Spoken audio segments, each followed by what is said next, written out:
Before I proceed further, please note, this session is being recorded purely for academic purpose with no commercial agenda. The organizing committee has obtained the permission of the resource persons for the same. So far, we had wonderful series of sessions in which we learn about assessment and diagnostic practices from different countries, including Australia, Malaysia, UAE, USA, India, and Singapore. Our next guest speaker is from Germany.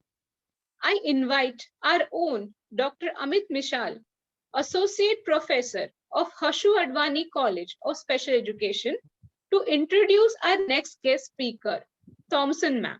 Over to you, Dr. Amit sir.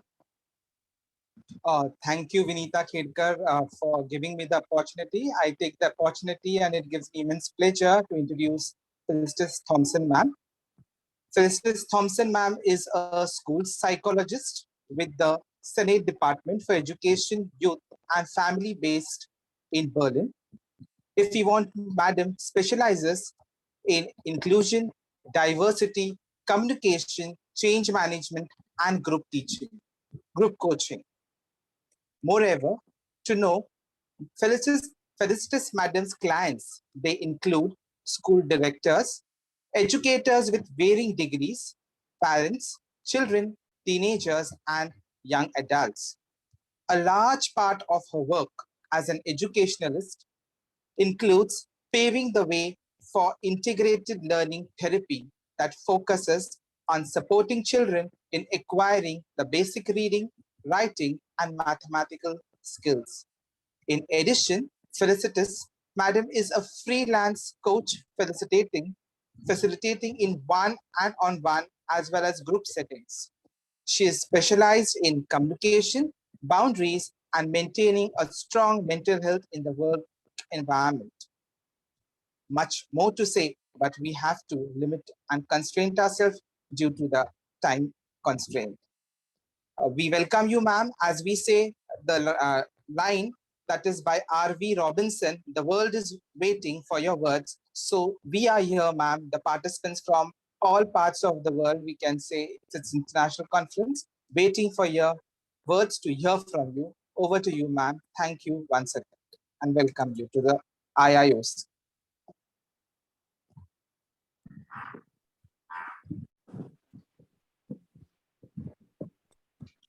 Hi, thank you so much. Yes? Yeah, thank you, ma'am. Yeah. Over to you, ma'am. Thank you so much for that lovely introduction. I will share my screen with everyone. Yes, please. Hi. Okay. Let's begin.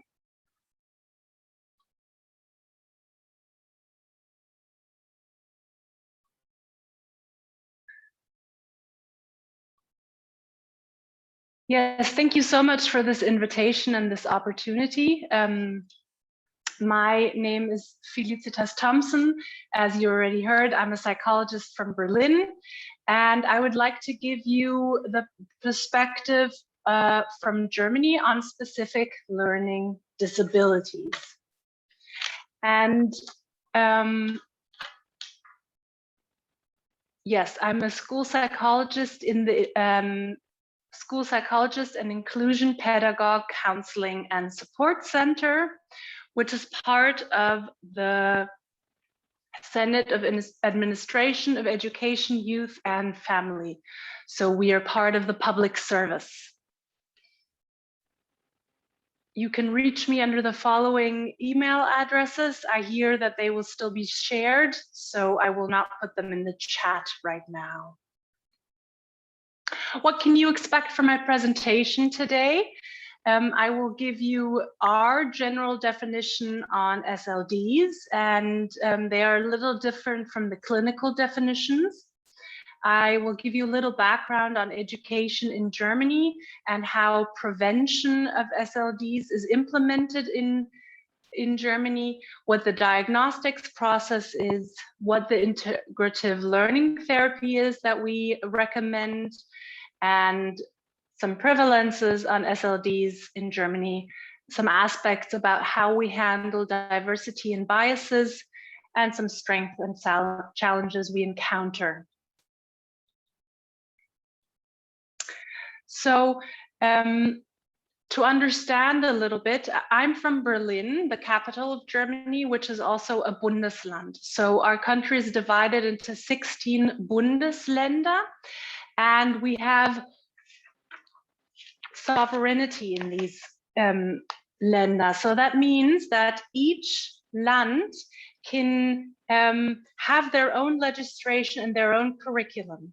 So there's common agreement on how to pursue education in Germany, but there's a lot of freedom for each of the Länder. This is important to know because I will give you the Berlin perspective, and I will try and tie in when I know that things are different in the rest of Germany. Obviously, we have agreements on many aspects. We're not doing everything completely different.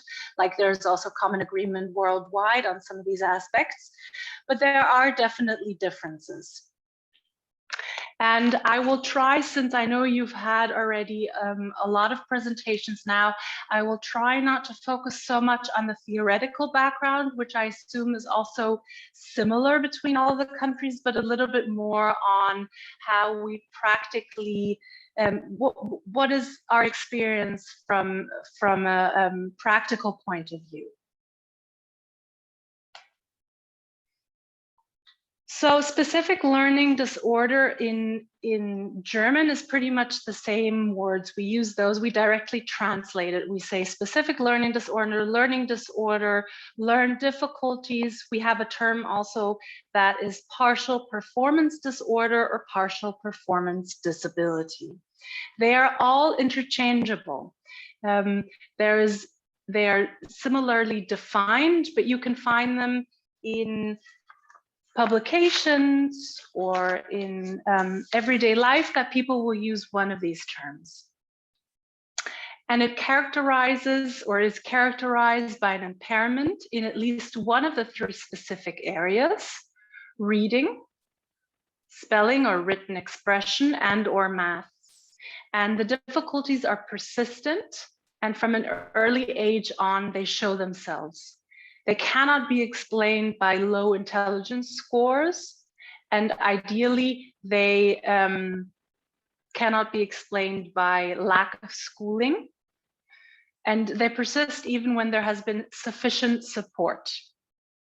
They can be mild, moderate, or severe. So many different tests that we have to measure specific learning disorders measure a little bit different. So these terms are controversial because you can find a publication where an SLD might be measured a little bit different than in another publication. So there's not 100% agreement. The general definition, of course, or the general concept is the same. And of course, there's a difference between science and academics and practitioners. Yes, so within in the publication or within research, it is much clearer defined what an SLD is than in practical life. For me as a school psychologist, if a kid struggles with reading and writing and suffers, you know, and they feel alone, then I have to act. An agreement is that the tests we use to measure have to have a low percentile rank, so they have to be standardized, and the person needs to have score low on the test, lower than 16, but I will get into that in more detail later. Another aspect that is controversial in Germany is the fact, is it a disability or not? Is it something, yes, that cannot be supported and that will persist throughout the whole life of this person or not? Is it something that is is to a certain degree also man-made. You know, when do we really discover the flaws of the school system or not? All these things are still in discussion. The clinical definition, which is a lot more relevant to research and to therapy, it is based, we base our classification system on the international classification system of the World Health Organization. So GM stands for German modification. I have my excerpts now, the English one are from the English version. It is almost the same. I will point out some differences, but we work with that. So we do not work with American DSM, we work with the ICD-10. There's a chapter on mental and behavioral disorders. In German, it looks like this in German, the publication, the International Classification of, and we don't say mental and behavioral disorders, we say psychiatric or psychic mental disorders. And within that, we have the disorders of psychological development, and the SLDs are specific, F81, specific group of developmental disorders of scholastic skills. So this is what we use when we do clinical diagnostics. And we have 4 categories commonly used. I assume this is the same in many of your other countries. The specific reading disorder, in German we call it specific reading and spelling disorder. Then the specific spelling disorder in German is the isolated spelling disorder. I will get into that. The specific disorder of arithmetic skills, and the mixed disorder of scholastic skills, which in German we call combined disorder of scholastic skills. What does it mean? The disorder in which the normal pattern of skill acquisitions are disturbed from an early age on, and they are not simply the consequence of a lack of opportunity to learn. It is not solely a result of slow learning or lower IQ scores, and is not due to any form of acquired brain trauma or diseases. So the specific reading disorder has that definition, just more defined for reading skills. And I find this very interesting because in English, it's just the specific reading disorders, whereas we say specific reading and writing disorder, which very much is in line with what I see every day. So I very seldom, I work 10 years now as a school psychologist, and I think I have to guess, but let me say between 5 and 10 children I've seen who have a reading disorder and do not have also problems with spelling, significant problems with spelling. But it does happen. Of course, there is the isolated, or in English, specific spelling disorder. This is very common in my day-to-day work, where a child can read and write. Maybe they score lower, maybe they do have trouble reading quickly, reading fluently, understanding what they're reading, but it is not significant enough to give them the diagnosis, but they still have massive problems spelling correctly. Arithmetic skills, of course, can be impaired, you know, and it's the same again. It cannot be explained by lower IQ scores, and other areas don't have to be affected. So geometry, a kid can do geometry, or a pupil, but still struggle with arithmetical skills. Adding, subtracting, dividing numbers. The mixed disorder of scholastic skills, in German combined, which I find makes more sense because it really just means that someone has arithmetic or difficulties acquiring arithmetic skills and reading and or spelling skills. And this I do find also quite common in my day-to-day work. We will see some prevalences later. I heard that someone already touched on that, the whole aspect of working memory, you know, how does that tie in? But yes, our children are affected by that. So education in Germany, you will not be surprised to find out that it is our schools that teach reading and writing and maths. It's not the parents, although some kids come to school and can already do some basic reading, writing, and or maths. We have preschools or kindergartens, and then when the kids are approximately 6 years old, sometimes they're 5, sometimes they're 7, depending on their birthday, they will enter primary school. And primary school in most of Germany is from grade 1 to grade 4. In Berlin, it's grade 1 to grade 6, and then secondary school starts. Secondary school, we have many different systems. Of course, pupils can have an SLD in secondary school still, of course, that's in line, but usually gets diagnosed when they are a lot younger. So our work often has to do in contact with primary schools. They are the majority of our clients. And then after 10th grade, so we have a mandatory school in Germany, which means, oh, there's someone is not on mute. Yeah, yes. Okay. Requested to mute themselves, please. Thank you.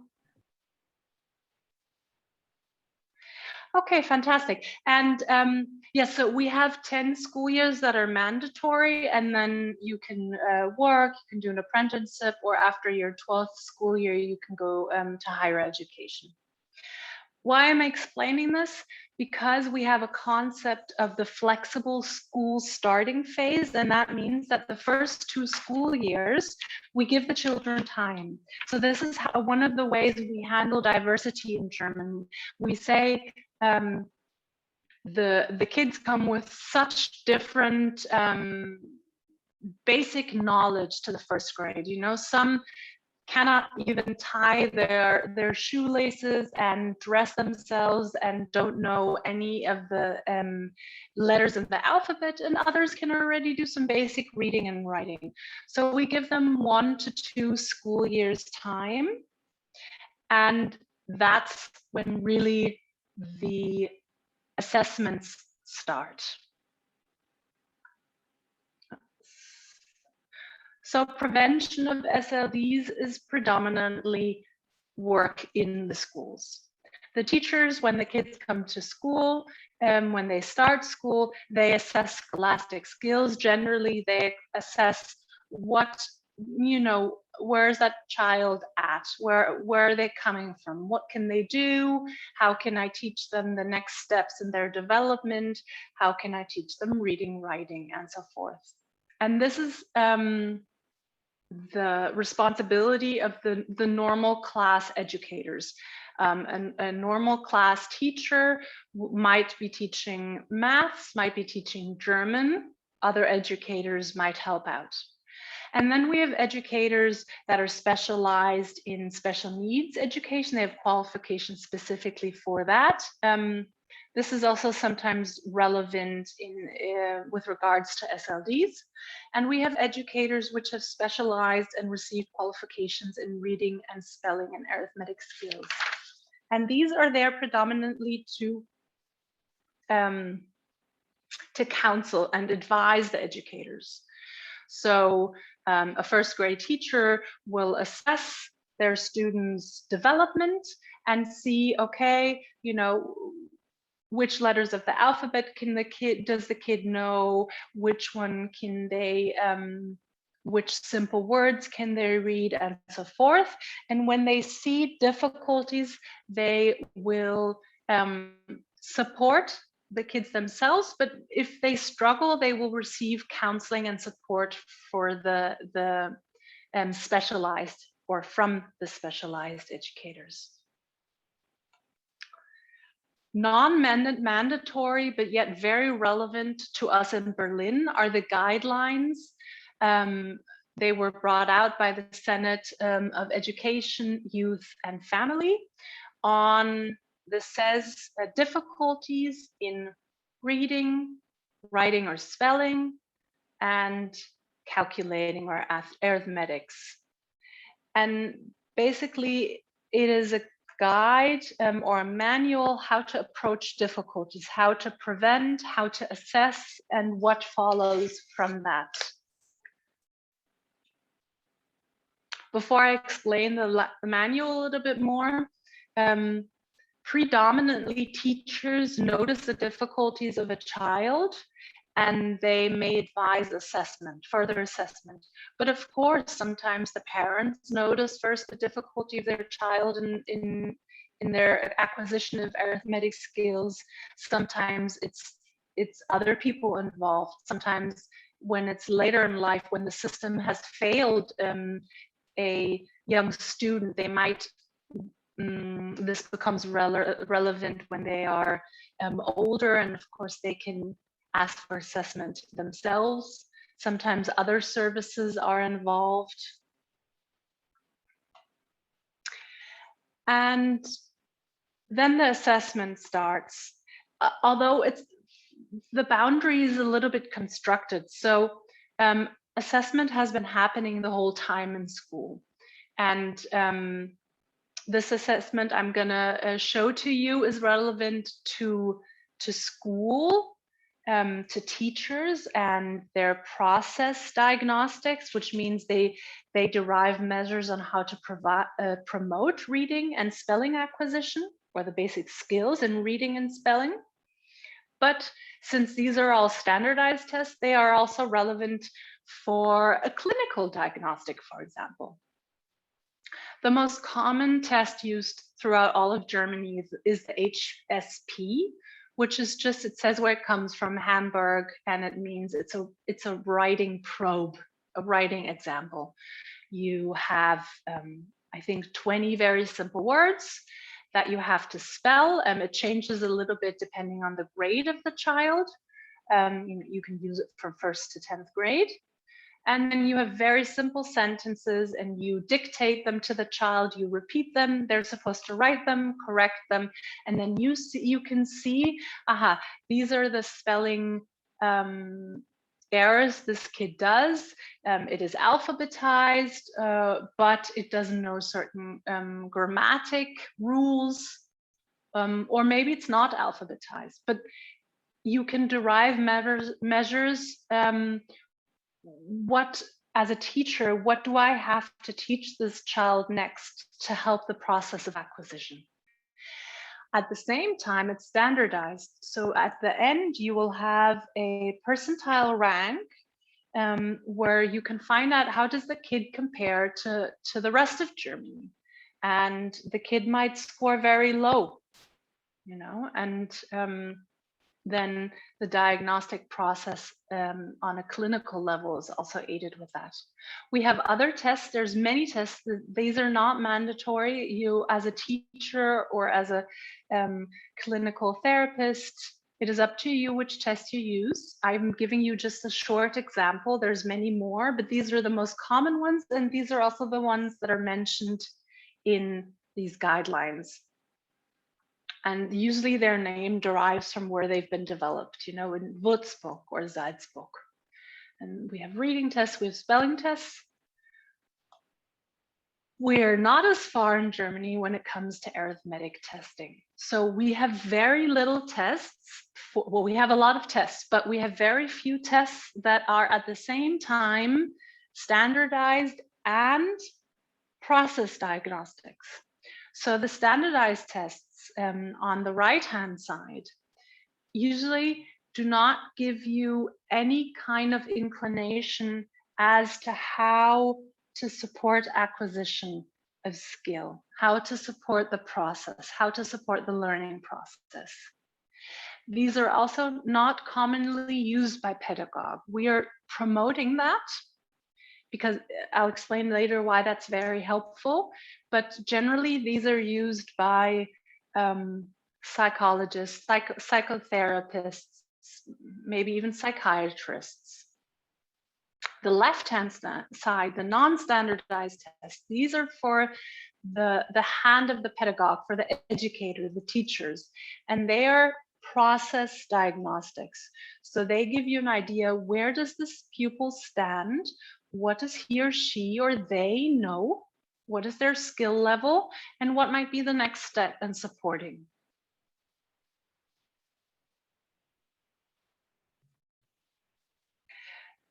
An excerpt from the guidelines, a decision tree. So what happens when we start in second grade really to assess? Like I told you, we have a flexible beginning phase. So really the proper assessing starts in second grade and becomes very relevant in third grade. So what happens when you have a second grader that they perform low with reading and writing, specifically maybe even with arithmetics? So this decision tree helps you decide on your next steps. So what you would do then, after you've tried to support them as a teacher, you would run one of the tests and see if they score below a percentile of 16. If they do, they have the general, they can, how do you say this in English? They qualify for the general definition of an SLD. So it's not quite yet the clinical definition, but it's very close to that. So according to this, they have an SLD. And then the question is, do they have the cognitive? So I'm on the third bubble from the top. Do they have a cognitive, do they have the cognitive skills, the cognitive competencies to learn reading and writing? Yes, they are not a slow learner, because if they are a slow learner, then special needs educators are getting involved. This happens, of course. But if they are a normal average learner and their IQ is not lower than average, then, and now I'm in the bubbles in the middle, then they become, then they can receive different types of support. They qualify for different types of support. And of course, again, this is very constructed. It is something to help be more clearer in your steps that you take as an educator. But of course, a teacher doesn't always sit down with this. Yes, they may already have given the child extra aid and then they've decided to test. Generally, I was asked, do we have mass screening situations? And I cannot speak for all of Germany. In Berlin, we advise the school to mass screen second grade, towards the end of second grade. So we have something called Augenmerkkinder, which it translates as to children to keep an eye on. So where you as an educator might notice, something's different here. The skill acquisition deviates from what I usually see with my pupils. Then that's where we advise to test at a later age. But in second grade, so that we don't miss so many pupils, we don't miss that they have difficulty in acquiring the skills, we advise to do mass screening, because these tests are really also not difficult to do. They're very easy to group. So they're in schools, they're done in a group setting, and they're very easy to auswerten, to then get the scores afterwards.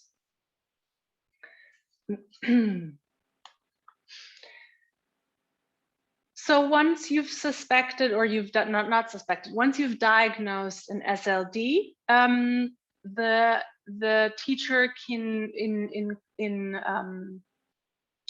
they talk to the other teachers and the school director, and they will give support to this child.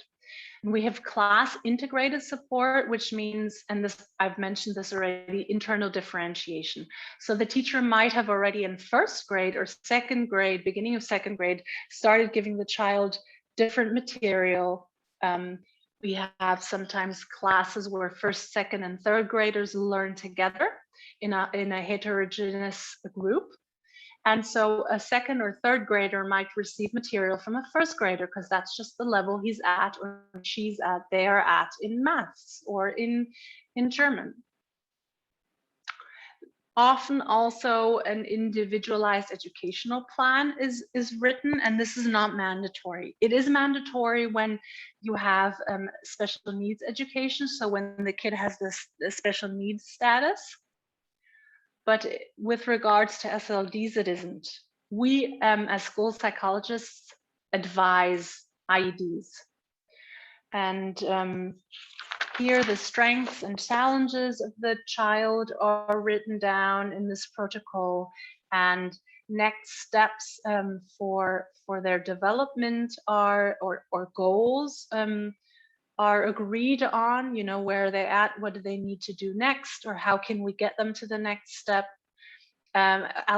Responsibilities are allocated, so which teacher needs to do what with a child, where does the kid learn, well, how are the parents getting involved, what does the kid have to do themselves. And then we have something called additive support. So a class teacher who teaches German might actually also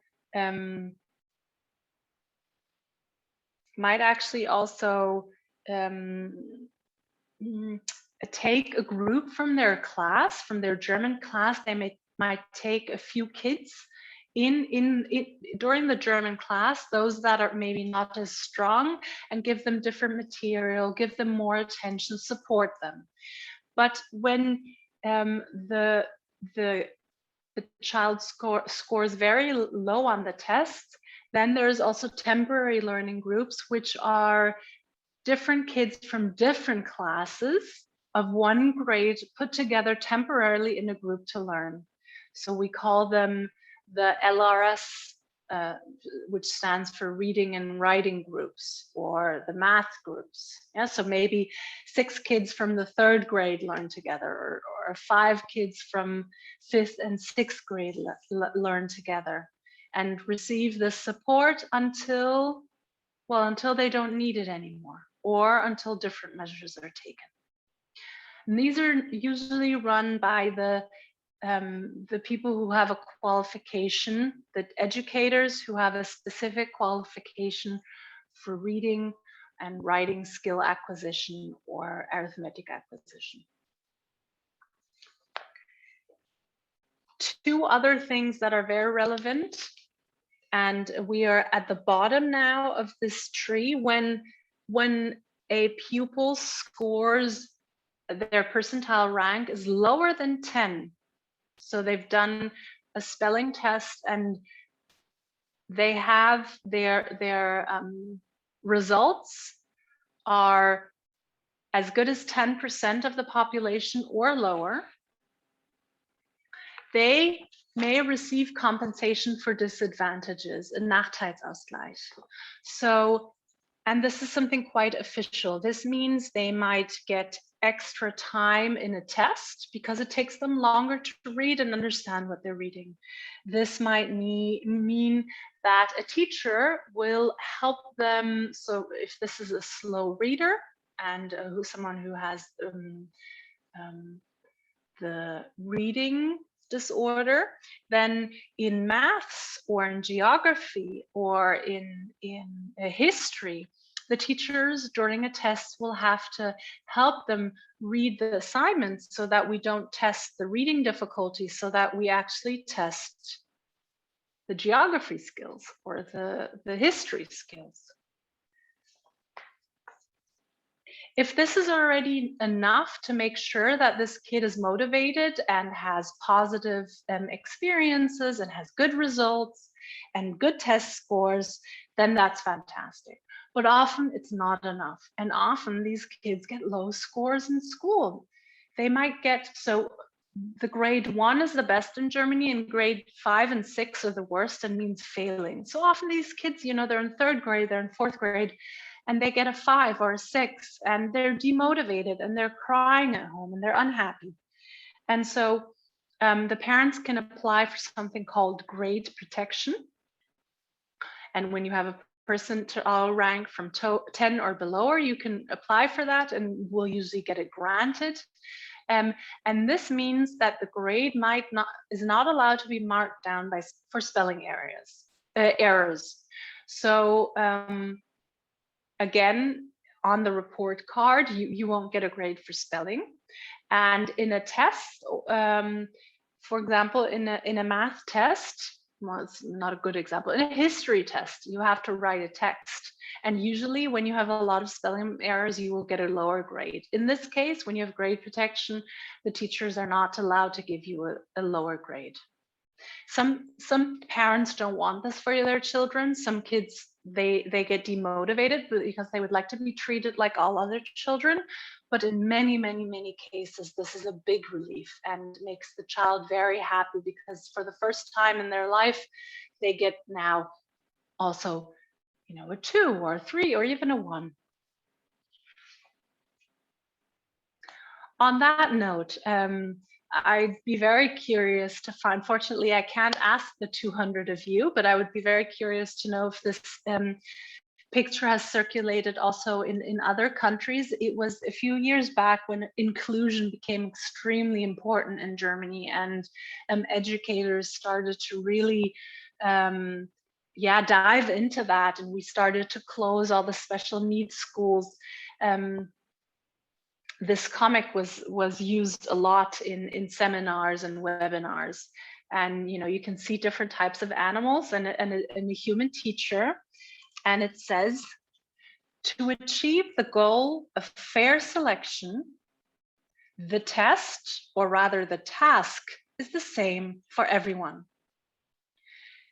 Pupils, please climb the tree as quickly as you can. And yes, it just shows that in some cases, fairness doesn't mean that everyone has the same task or the same sort of same situation, same setting. It means that in many cases, fairness is aiding and supporting someone in reaching a goal, or even to have different goals, different tasks for different people. So this is also relevant for SLDs, very much so.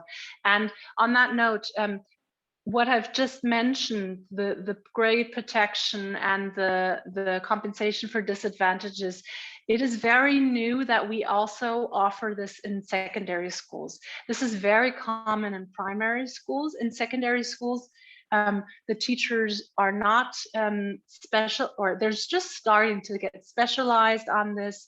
They're starting to really understand that they do still have to support children with their reading and writing, and even grade protection.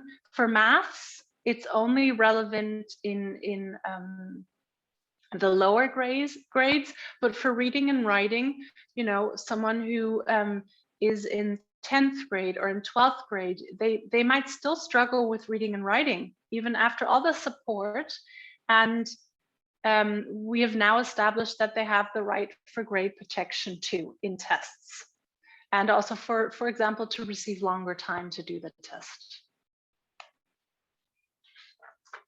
So like I said, usually the teachers are the ones who suspect an SLD, who diagnose it, and then regularly have conversations with the parents of the child, of the pupil, and yes, when family and the school have tried everything and the student has not learned not learned enough of the basic reading, spelling, or arithmetic skills, usually by 3rd grade. And by basic, we mean those adequate for that age and grade, you know, by the beginning of 3rd grade. Then usually the teachers advise the parents to come to us school psychologists, sometimes to come to other institutions, which I'll explain in a little while, and see what other help they can get.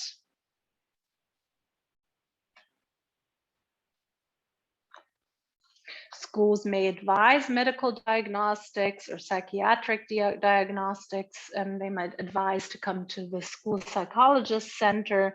But of course, it's always up to the parents to do this. You know, a teacher cannot tell, they can advise, but they cannot tell parents to get to go for a clinical diagnostic or assessment battery.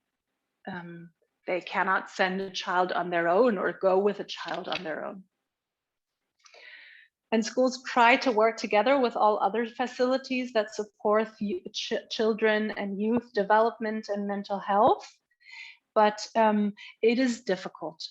It is difficult because in Germany, these systems don't work so well together just yet.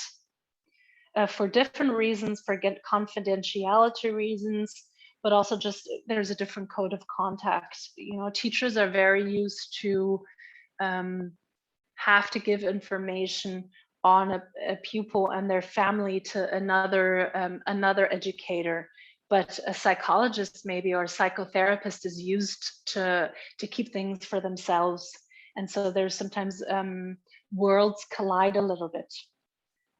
But also it's difficult because the schools, they see the pupils every day and they work with them and they see their needs and they have a lot to do, and they often feel left alone with the children. Okay, so how is the disorder diagnosed? You know, what is the process? So developmental disorders can only in Germany be diagnosed and certified by specialists.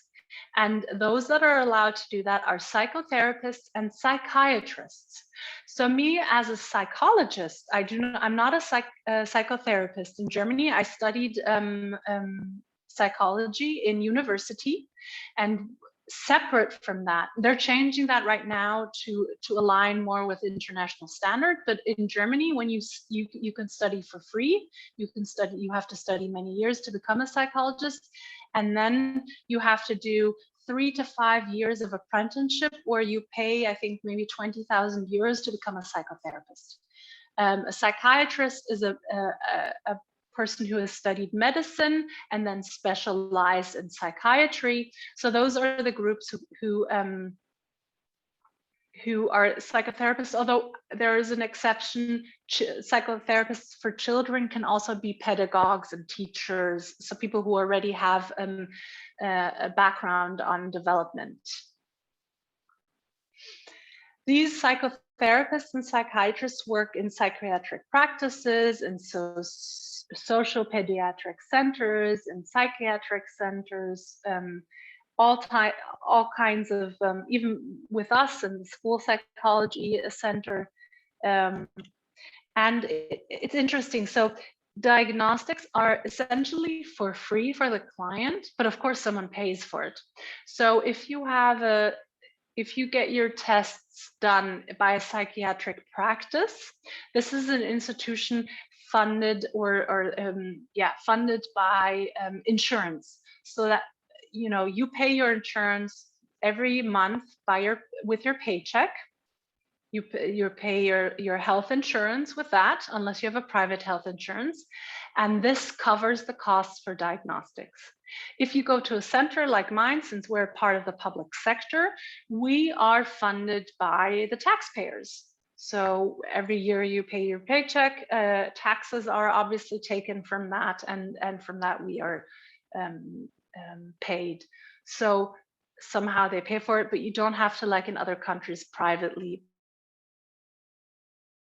pay for it.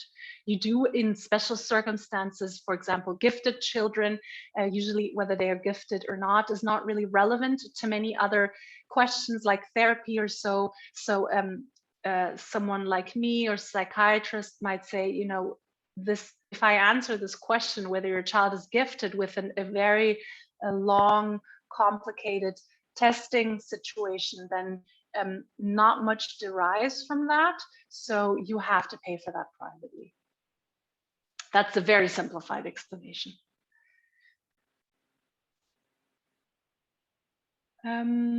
Yes, there is an exception. So for SLDs in Berlin, school psychologists are allowed to diagnose an SLD according to the or the clinical, so the developmental disorder essentially.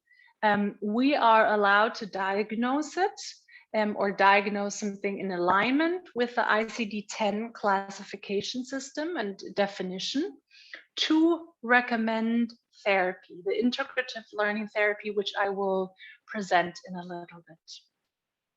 So this is really a big part of my work. I would say 60 to 70% of my work has to do with SLDs, recommending therapy, doing diagnostics, counseling around that. And like I already said, diagnostics for minors only on behalf of the legal guardians. So only the parents or whoever else is the legal guardian of the pupil, the student, can go and get a diagnosis. What tests are being used? Well, the tests for scholastic skills I essentially showed you already. And then to give the diagnosis, we also have to measure the intelligence score. The first two are considered less biased, especially they're non-verbal. So they have less language in the whole aspect of the test. The Snyder's Ohm and the German one CFT, which they're both monodimensional intelligence tests. So they take about an hour. They're very common. The CFT is used, or both of them are used very often in schools. They are also used in the special needs assessment. And they are used by us as school psychologists. They're not as common in these other centers or the psychiatric practices. They tend to use the multidimensional test, the WISC, sometimes even the KABC, the assessment battery. Those are multidimensional tests where you often also test working memory, how quick is processing of information. You can get an indication whether, you know, a tiny indication whether ADHD is a topic. And we don't use them because they take too long. We have way too many clients to use these. It's not, it doesn't, the time we put into the test out, how do I explain? It doesn't outweigh the costs essentially. So although of course often I find when the combined disorder of scholastic skills is diagnosed, then often I will also find difficulties in the working memory. But I don't need this knowledge to advise therapy. So I only will do this test when I have a specific question where I need this knowledge to better understand and advise everyone around the student. Mental health I put into brackets because for the diagnosis of the disorder, it's not relevant, but for us to advise therapy, we have to check that because the therapy is only recommended when the child is struggling. So when the child not only has an SLD, but also suffers, which, okay, I'll get to the controversial part of that later. It baffles me that we have this definition, but I'll get into that. And of course, when kids are in psychiatric practices, very often mental health is tested anyhow. It's, you know, they will check, they will use psychometric tests, standardized tests, but also projective tests. I assume you all know projective tests. They are not standardized. They're often used with younger children. You know, I might have a second grader. I can't use a questionnaire with a second grader. It's not as helpful. There's not that many, let alone good ones, you know, where I can measure, are they afraid of the teacher, or are they afraid of a test, or, you know, do they like going to school? I draw with the kids and then project onto that essentially. So very common, I assume this is also true for therapy in many other countries. This is used, you draw the family and animals where you can see the relationship. We have questionnaires where we can see, because children tend to be more positive and tend to have less obvious symptoms of unhappiness or struggle. So you can see a little bit better, you know, are they struggling? I find the best indicator is I ask the parents, how's the situation when you do homework? And most parents will say, oh, we fight all the time. My kid cries. My kid will say, everyone knows how to read and write and I can't, or I'm dumb, I can't do maths. Yeah, if they have these concepts about themselves, then yes, they are struggling. Is our work in person or online? It is all in person. Even after the pandemic, we have very few web-based solutions. We have very little of assessment in general is done digitally.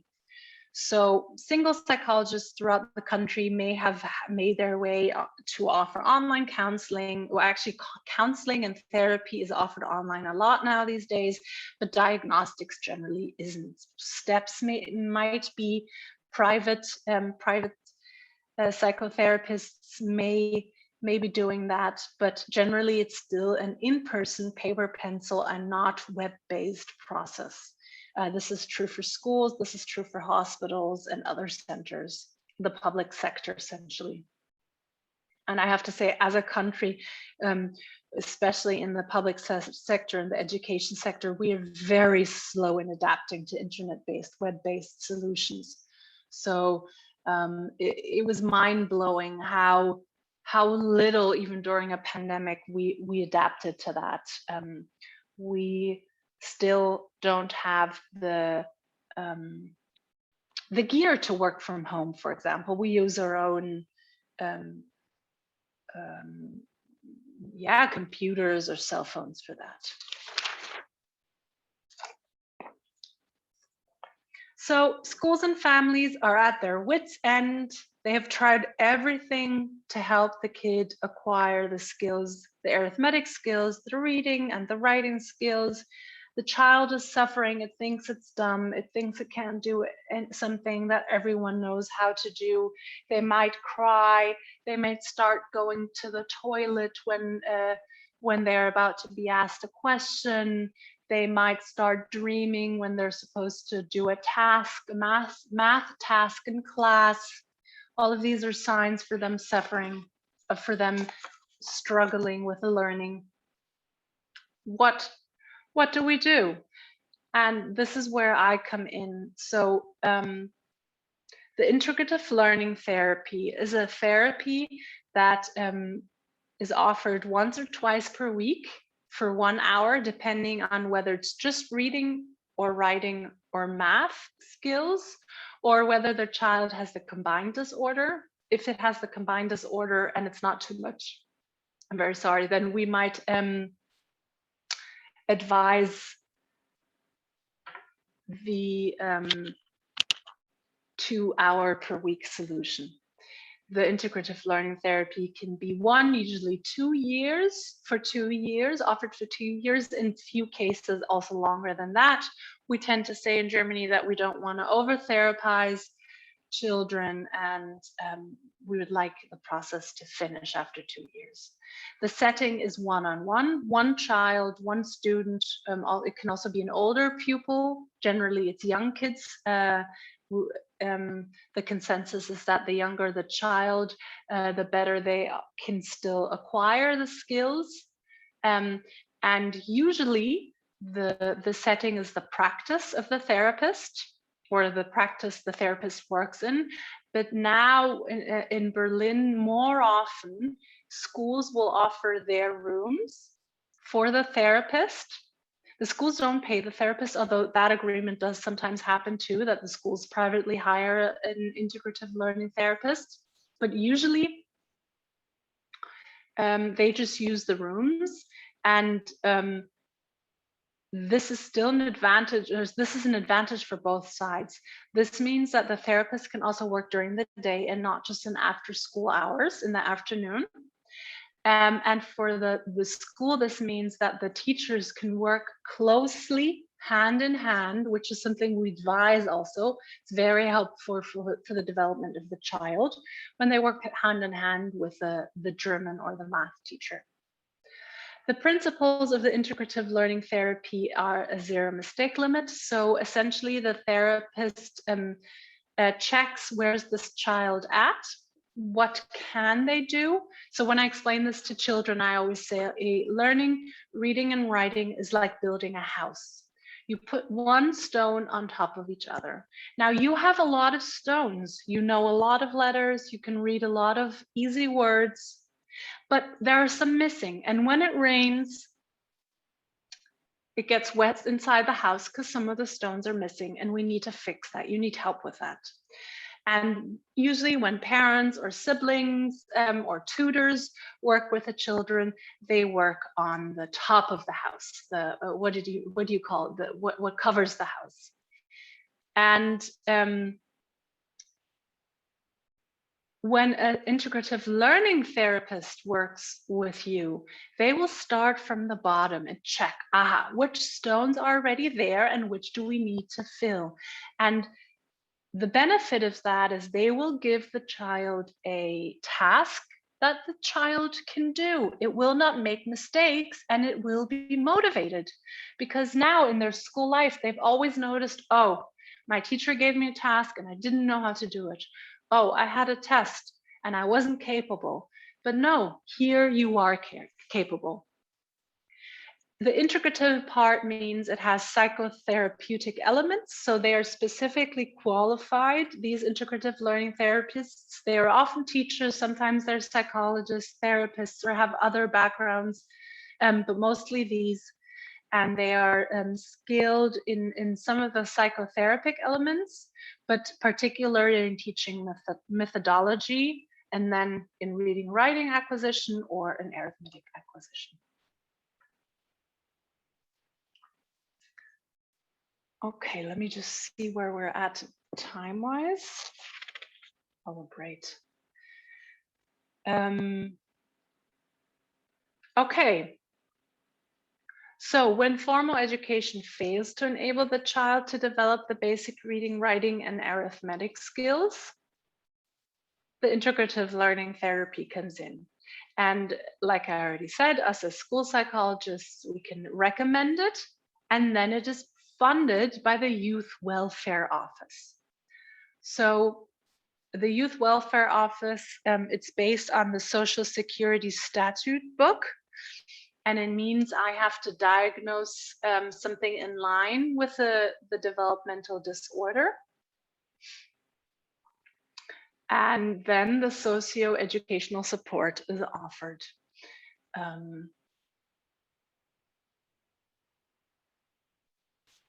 Okay.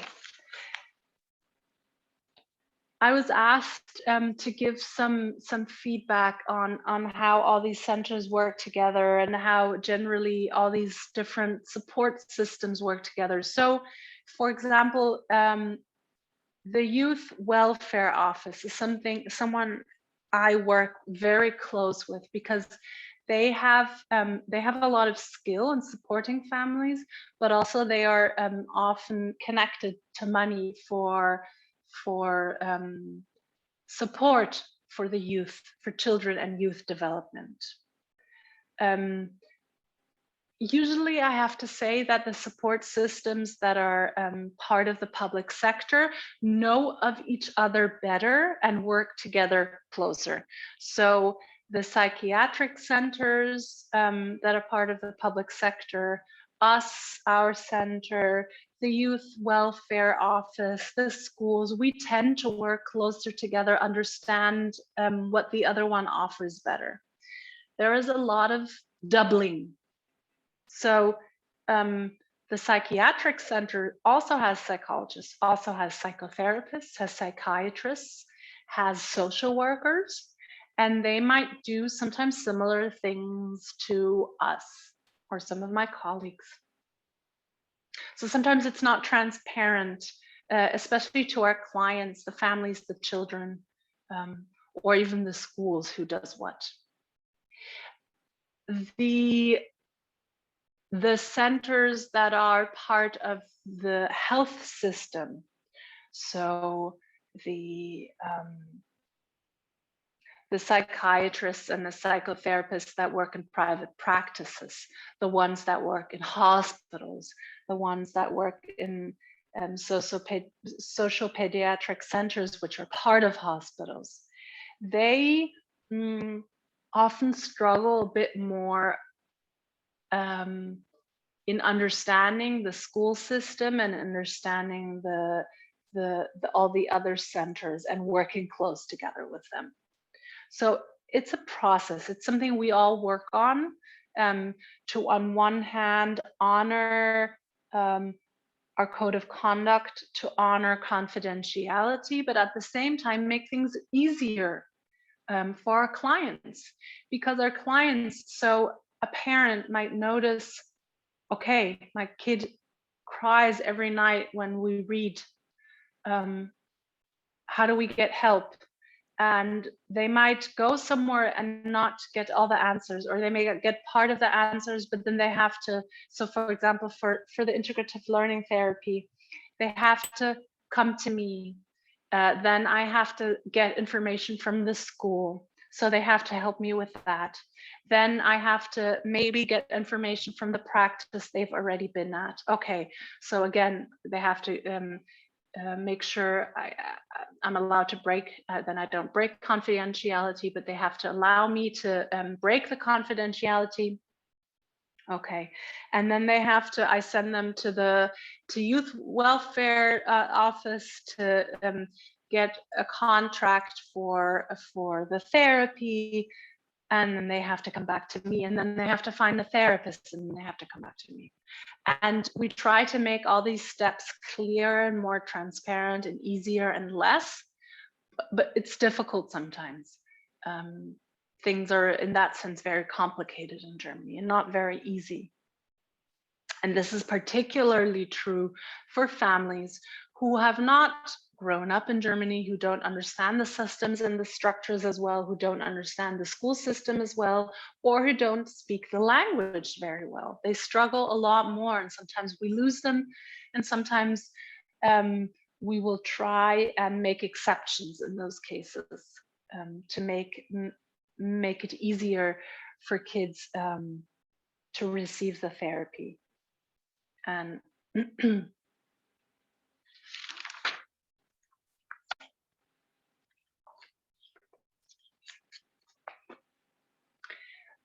prevalences.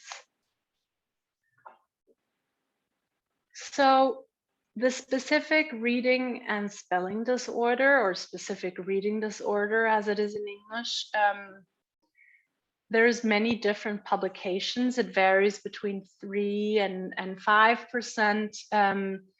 Most of the publications like this from 2011, so most of them are 2015 and older, give a prevalence of 5%. It is the most common specific developmental disorder. This is very much in line with what I see every day. And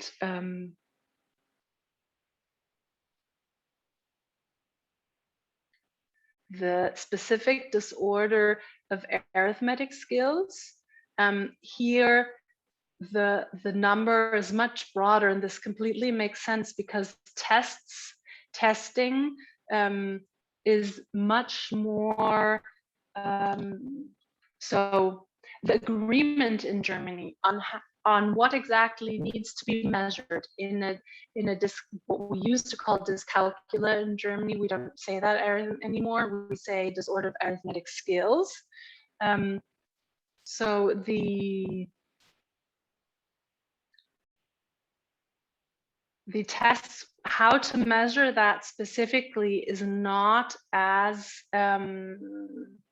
agreed upon. So you will find a test that will have aspects of working memory tested. So this is something you find also in intelligence tests. So the following task: a child hears, I have to say a combination of numbers, and the child has to repeat them. So I will say 3, 8, and then the child has to say 3, 8, and then I will say, you know, and then the number goes higher and higher. They have to memorize more numbers: 3, 5, 4, 2. Okay, and the child has to give that back to you. This is also working memory. And some developers of these tests consider this as part of the arithmetic skill testing, especially some of the older ones, and a lot of them don't. So of course, whether you include these type of questions or have other questions, you will get a different number of, a different prevalence percentage. You know, it's always a question of how you measure it. And then, like I already said, we have an SLD is not exactly the same as the specific disorder. So someone might have an SLD, but they have never been tested for a specific disorder, or they don't quite qualify for the specific disorder because they don't qualify because their intelligence score is not too low, but not how do you say, far enough away from the percentile rank of the scale set. So for example, sorry to interrupt, ma'am. Just read. Yes. Time. Yes. I cannot hear you. Okay, sir, let me tell her because of your connectivity issue. So we have to keep some time for discussion. So this is a request for you to kind of wind up so that we Perfect. have time for discussion. Fantastic. I'm on my last 2 slides. That's great. Thank you for telling me. Okay, so let's wind up then.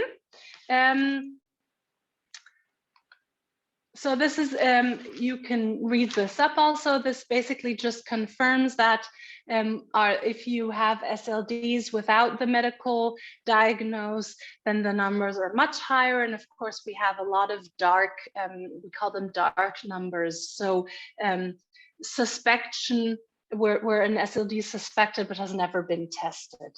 And we have more boys than girls who have the combined learning disorder. Boys are twice as likely to suffer from literacy difficulties, and girls are 3 times as frequently as boys affected by calculating difficulties. Diversity and biases, I already tried to tackle that. Since we have a large population that is not mother tongue German in Berlin, this is a big issue for us that we try to consider. And we have many children where their second or third language is German. They don't speak German at home, and they often have special needs diagnosis with hearing impairment or speech impairment, and they can still have SLDs, of course, and we try to see, you know, which one is more, which one do we need to support first. Strength and challenges. I would like to say that these services are for free is a great strength in Germany, that we try to And we have exception rules for school psychologists that we try and get the schools as competent as possible so that they can help with the diagnostics. Because if you can imagine, I, as a school psychologist, I work 30 hours per week. I have 5 schools. I have at least 5,000 pupils. You know, I can't test all of them.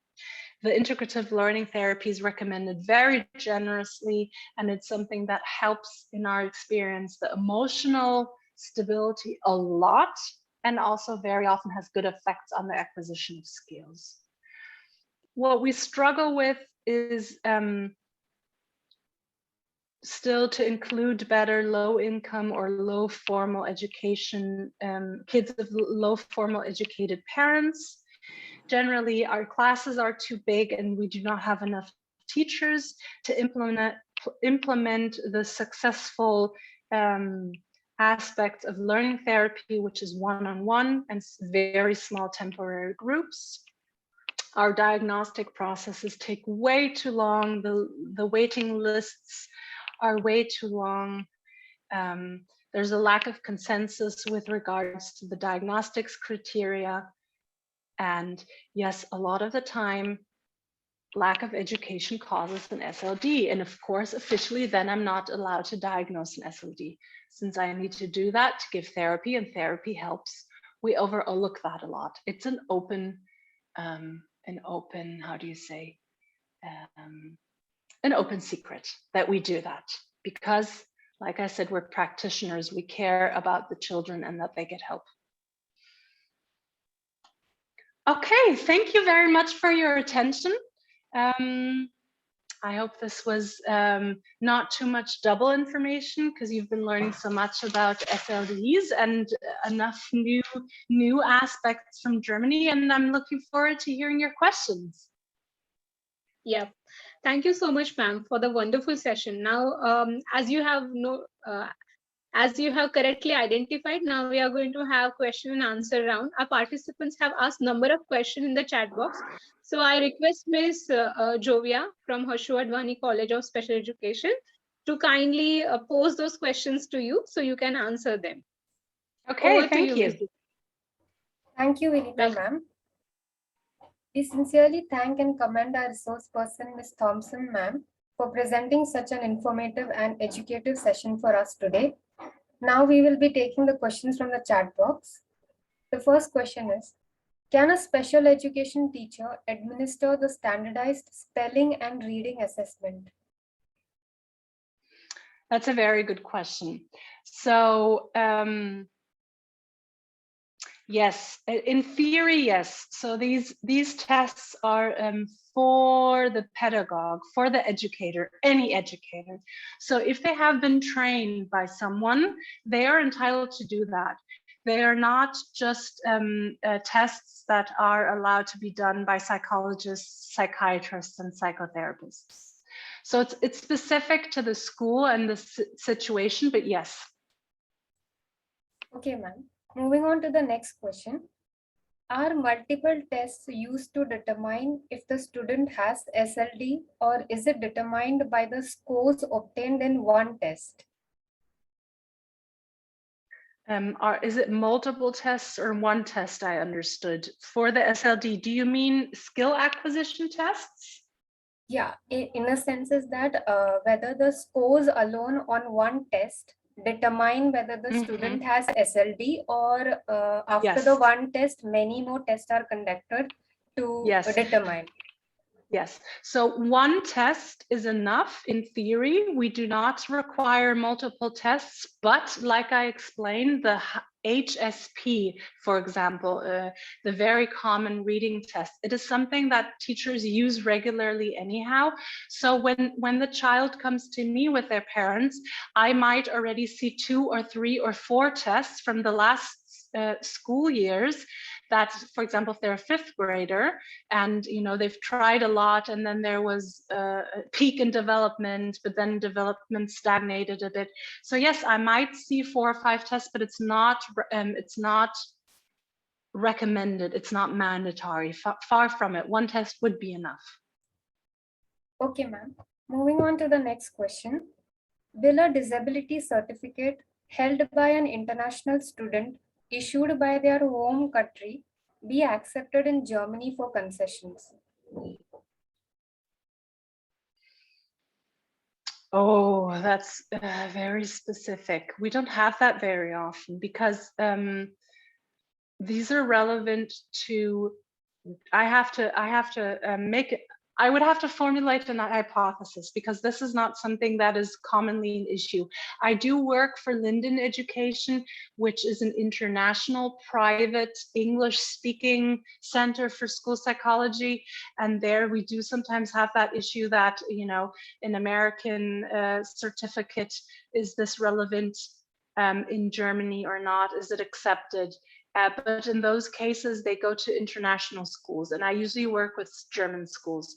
So I would say we would have to find a solution. We would have to find an easy solution and not make life more difficult for the family. But I wouldn't know if they would accept it, because that is not that's not generally our experience.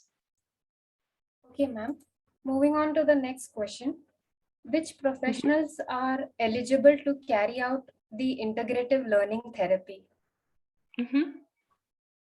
So it can be different types of professionals. Most of them are pedagogues, psychologists, psychotherapists, teachers, educators, you know, any form of educators, maybe sometimes social workers, but I don't see that very often, who have been specifically trained in integrative learning therapy. Now, it's not a legally safe term. Essentially, anyone can call themselves an integrative learning therapy, unlike psychologist, which is it's clear only someone who has studied psychology, or psychotherapist, only someone who has had the specific qualification are allowed to call themselves that. With integrative learning therapists, we do not have this, but there is a consensus anyhow, and there is very established apprenticeship or educational centers where you can learn to become an integrative learning therapist. Okay, ma'am. We move on to the next question. Can a special educator use a projective test? Can a special educator use a projective test? Why not? The question is what derives from that. They can use a projective test, of course, but they wouldn't usually do that. They feel a lot of the time the educators love calling us and asking, you know, what is wrong with a child? And we say, well, you see the child every day. What do you think is wrong with them? You're the expert. You know, you see, do they cry or not, or no? They don't feel very safe to do something like that. But it's also, it's something, so a projective test, which is really just with regards to the emotional stability of the child, the mental health aspects. So the results might be relevant to them, but it's not, so they could do it, but okay, the ones that are psychometric tests, no. Psychometric tests, only psychologists, psychotherapists, and psychiatrists are allowed to run them. Okay, ma'am. We move on to our final question. Which model of remediation is followed in Germany? Are the students placed in separate remedial groups, or is it more of an inclusive setup where the teacher works with the student in the classroom itself? Oh, that's a long question. I don't think I understood all aspects of it. Would you repeat it, please? Yes, ma'am. So in the remediation setup, is it a separate group, or the teacher works with the student in the classroom itself? What is the first part of the what setup? Say that word again. Yeah, so is it a separate remedial group where the students with disabilities are made to sit in a Okay. Okay, I understand. It depends. So at first, teachers try to do within the group. So that's the internal differentiation. They will offer support in the group. They will give different assignments, but the internal differentiation is something that is relevant to all students. You know, all kinds of kids will have all kinds of different tasks, for example, and then they will do the group within the group. So in a German class, they might take the 3 or 4 or 5 slow learners of the German language, and they will work with them while the other kids are doing some other tasks that they don't need help with. The next step from that is additive, and then that's a group taken outside of the class. So they might be, you know, a group of 4 or 5 children might do German when the other kids are doing something else. And then we have the temporary learning groups where it's, and this is definitely separative and additive, because if it's from different, so one grade, but different classes. So we have 5 fifth graders, they come from different classes and they all meet with one teacher to learn. We don't have separate schools for this, but yes, this is as far as the separation goes, that we have a group of different kids from different classes with one teacher. Thank you, ma'am. That was very informative. Miss Thompson, ma'am, we thank you for elucidating our doubts and questions, as well as for having an extremely illuminating discussion with us. Now I hand over to Miss Vinita, ma'am, to proceed with the event. Thank you very much. It was a great joy. Thank you for having me. Thank you, Jovia, for posting our queries to Ms. Thompson from our behalf. Now I would like to ask Ms. Nishat Imam, ma'am.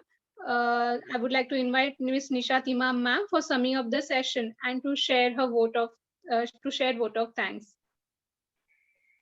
Yes, well, so my heartfelt thanks and gratitude to Ms. Felicitas Thomas. Let me tell you that it is an honor to have been asked to offer a vote of thanks to Felicitas. I mean, I'm very glad, I'm very thankful to Hashwadwani College of Special Education. It's a very good learning opportunity for everybody, and with what simplicity and lucid words, organized method, very nicely every concept was explained. It was a very, very educative experience. I'm sure participants would have greatly benefited by this session, and I learned a lot of things from your session. It was very, very enlightening and very insightful, which your vast experience obviously was reflective every time, you know, in your session, and the challenges that you face, the diversities. It was very, very enriching to know about your integrative learning therapy. Also the perspective, you know, Ms. Thompson brought about in this session, most importantly, all the perspective that exists in Germany regarding prevention, diagnosis, assessment, and placement of children with SLD, and the diversities and challenges. So I would want to extend my generous thanks to the speaker of this session. It was a very nicely presented, and the session was very, very enlightening. I like that aspect of, you know, grade protection that you were speaking of. So that was very good. I, got a lot of, so there are challenges which are similar. You are having, so many different schools and the numbers are high, and you're looking at including everybody and mainstreaming. I think that speaks a lot, in terms of your work, and you have brought out all the aspects that were relevant for this conference, and I think participants would have benefited.